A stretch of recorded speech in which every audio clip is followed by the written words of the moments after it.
Yes, I mean, with Frazer Clarke and Dave Allen, I think the fight comes down to timing. I know that Frazer Clarke is far from being a young buck, but he is the fighter on the rise.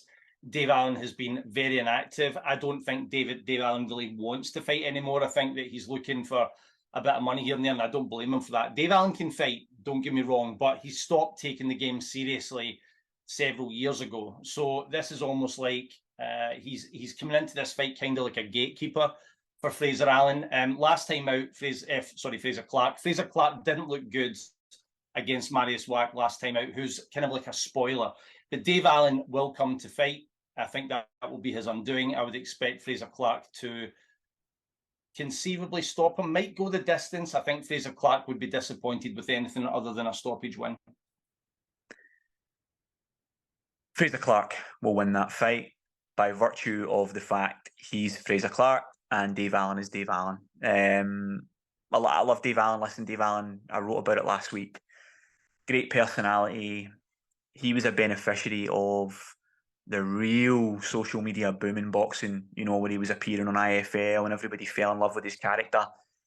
Quite limited as a heavyweight, and I think a big part of that is how much he dedicated himself to the lifestyle. I think he'll probably admit that as well.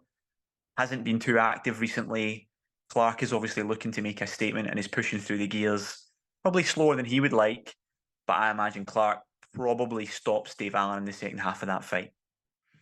Yeah, I suppose this is an interesting one on the Smith Eubank 2 undercard.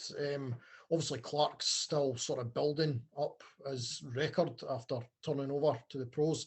Allen, you know, he's had a lot of fights. He's, I don't know, a bit of a polarizing character. Some people think he should stop. He's taken a bit too much punishment.